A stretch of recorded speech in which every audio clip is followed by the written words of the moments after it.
लाडकी बहीण योजना बंद होणार आहे का? लाडक्या बहीण योजनेच्या अर्जाची पुन्हा छाननी होणार आहे का? असे बरेचसे प्रश्न लाडक्या बहिणींना पडत आहेत आणि त्यांचा जो लाडक्या बहिणींचा जो गैरसमज आहे, महिला बाल विकास मंत्री आदिती तटकरे यांनी संवाददाताशी संवाद साधताना हे जे महिलांना झालेले जे गैरसमज आहेत ते दूर केलेले आहेत. तर हा व्हिडिओ नक्की शेवटपर्यंत पहा.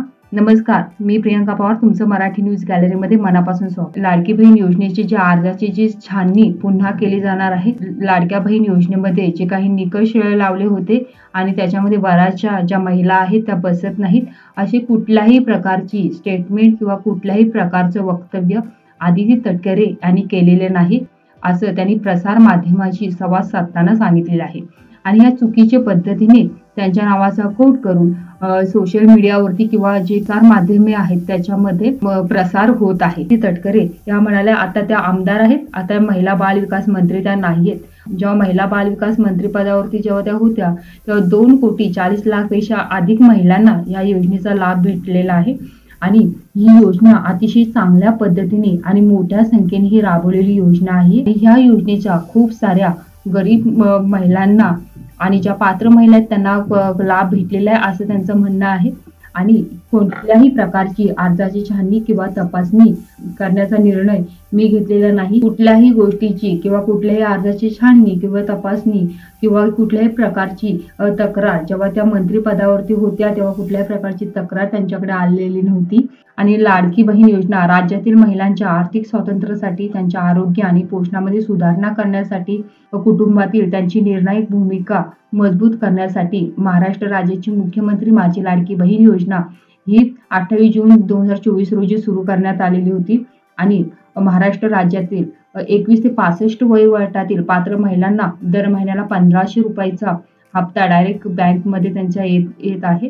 ज्या महिला ह्या लाडक्या बहीण योजनेमध्ये बसत नाही त्यांची जे अशा अटी होत्या की ज्यांचे वार्षिक उत्पन्न 2.5 लाखापेक्षा जास्त आहे, अशा महिला या पात्र नव्हत्या. आणि ज्या कुटुंबातील सदस्य आयकरदाता आहे, ट्रॅक्टर सोडून ज्याच्याकडे 4 चाकी वाहन आहे ती सुद्धा व्यक्ती या योजनेसाठी अपात्र होती. तसेच त्या घरातील जे खासदार किंवा आमदार जे मंत्री आहेत त्यांनाही या योजनेचा लाभ भेटणार नव्हता. आणि ही योजना गरीब महिलांसाठीच राबवलेली योजना आहे. जर एखाद्या गोष्टीची छाननी किंवा जर चाचणी करायची झाली तर तक्रारीच्या आधारे करावी लागते आणि त्या संदर्भात जे काही विभाग असतील तिथे ती तक्रार नोंदवली जाईल आणि त्याच्या संदर्भात जे काही तोडगा आहे तो काढला जाईल. पण ज्यावेळेस आदिती तटकरे या जेव्हा मंत्री होत्या तेव्हा अशी कुठल्याही प्रकारची तक्रार त्यांच्याकडे आली नव्हती.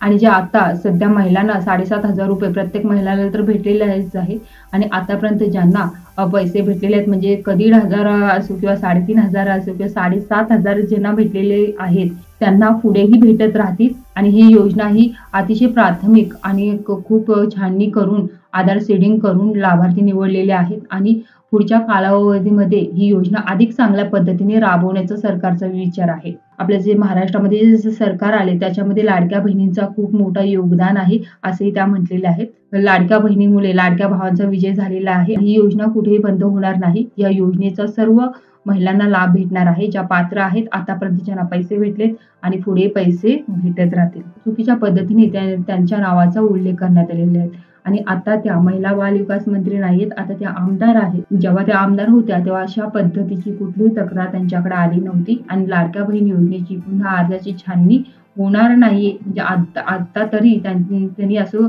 वक्तव्य केले नाही. जेव्हा त्यांचा कार्यकाळ होता त्याच्यामध्ये त्यांच्याकडे एकही अशी तक्रार आलेली नव्हती. आणि जर आचारसंहितेच्या ह्या मधल्या 1.5 ते 2 महिन्याच्या जर कालावधीमध्ये जर कुठली तक्रार आली असेल तर त्यांना ह्या गोष्टीची माहिती नाहीये. जर आचारसंहितेच्या मधल्या 1.5-2 महिन्याच्या जर कालावधीमध्ये जर कुठली जर तक्रार आली असेल तर त्यांना त्या तक्रारीची माहिती नाहीये. आणि जर तक्रार आली असेल तर त्या संदर्भात शासन आणि जे संबंधित विभाग आहे त्या पद्धतीने जी काही कारवाई असेल किंवा जे काही तोडगा असेल ते त्यांच्या अंतर्गत काढला जाईल. आणि अद्याप कुठेही चौकशी वा कुठल्याही संदर्भात कारवाईचा विषय झालेला नाहीये. आणि जर GR मध्ये जर बघितलं तर 2.5 लाखापेक्षा कमी उत्पन्न असलेले किंवा ज्यांच्याकडे रेशन कार्ड जे पिवळं किंवा केशरी रंगाचं आहे, ज्यांच्याकडे उत्पन्नाचा दाखला नाहीये, ज्यांचं उत्पन्न 2.5 लाखापेक्षा आत आहे असे ज्या महिला आहेत ते पात्र आहेत आणि पुढे त्या पात्र राहतील. आणि ऑक्टोबरमध्ये 2,34,00,000 महिलांना डीबीटी केलेलं आहे आणि साधारणपणे त्या आकड्याचा आपण म्हणजे 2.5 लाखाच्या आसपास आहोत असंही त्या म्हटलेलं आहे. मुख्यमंत्री महोदयांनी ज्यावेळी शपथ घेतली त्या दिवशी पत्रकारांसोबत संवाद साधताना अशा संदर्भात बातमी दिलेली आहे की जे लाभार्थी महिला आहेत त्यांनाही पुढे या योजनेचा लाभ भेटत जाणार आहे. विरोधकांनी लाडक्या बहीण योजनेवरती टीका सुद्धा केलेली आहे. जर 1,500 रुपये दिले तर राज्य कपाटाला जाईल आणि आर्थिक व्यवस्था आहे ती कोलमडली जाईल असं सुद्धा विरोधकांनी भाष्य केलेलं आहे. पण ही योजना यशस्वी आहे आणि पुढे सुद्धा राबवली जाईल.